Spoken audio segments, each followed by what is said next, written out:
जो लोग पराई स्त्री के साथ संबंध बनाते हैं उन्हें भगवान क्या दंड देते हैं। हिंदू धर्म में शास्त्रों का बहुत ही ज्यादा महत्व है और भारत देश में शादी से पहले तो मनुष्य हो या स्त्री ब्रह्मचर्य का ही पालन करना चाहिए और शादी होने के बाद हमारी जिसके साथ शादी हुई है उसी के साथ संबंध बनानी चाहिए। कोई अगर अपने पति या पत्नी से संतुष्ट न होकर अन्य व्यक्तियों के साथ या अन्य स्त्रियों के साथ संबंध बनाता है या बनाती है तो क्या उन्हें भगवान दंड देते हैं क्या, या उनके साथ क्या होता है, यही हम आपको इस वीडियो में बताएंगे। वीडियो में आगे जाने से पहले मैं आपसे रिक्वेस्ट करती हूँ कि अगर आप परमात्मा मार्ग के पथिक हो तो प्लीज वीडियो को एक लाइक और हमारे चैनल को सब्सक्राइब जरूर कीजिए। सब्सक्राइब करने से हमें ऐसी और वीडियो बनाने में मोटिवेशन मिलता है।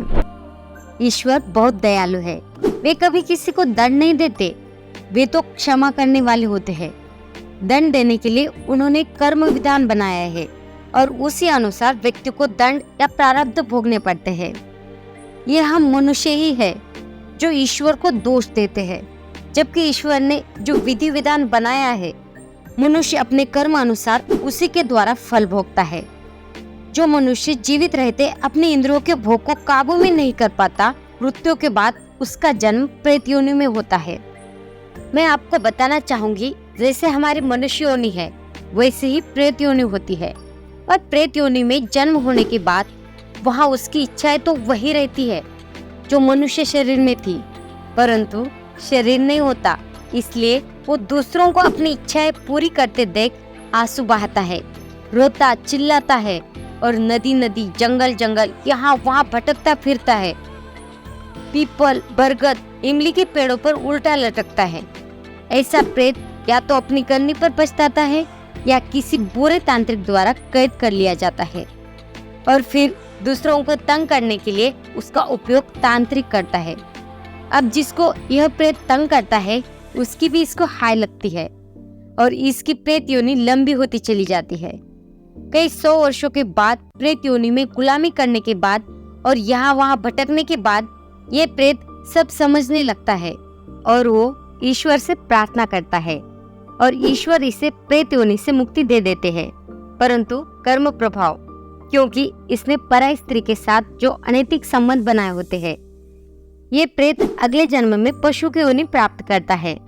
प्रेत योनि भी उस मनुष्य को ही प्राप्त होती है जिसने ये संबंध अज्ञानतावश बना लिए, परंतु उसका पछतावा भी उसे हुआ। जो मनुष्य जानबूझकर सोच समझकर ऐसे अनैतिक संबंध बार बार बनाता है तो ये नीच कर्मों की श्रेणी में आते हैं और जिनकी कोई माफी नहीं होती, ऐसे मनुष्य सीधे भूत की योनि प्राप्त करते हैं और भूत योनि एक सदैव रहने वाली योनि है। भूत गंदगी में रहते हैं और इनके शरीर से भयंकर बदबू आती है और इनकी कभी मुक्ति नहीं होती।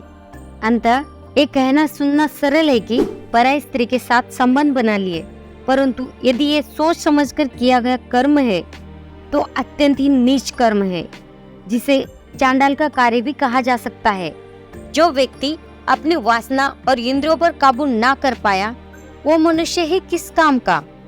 अंततः कर्म सोच समझकर ही करने चाहिए, क्योंकि नीच कर्म यदि हो जाए तो सजा बहुत ही भयानक और लंबी मिलती है, क्योंकि मृत्यु लोक का एक विधान है जो भगवान ने बनाया है, जिसे कर्म विधान कहा जाता है। जो जैसा बोता है वैसा ही उसे फल मिलता है।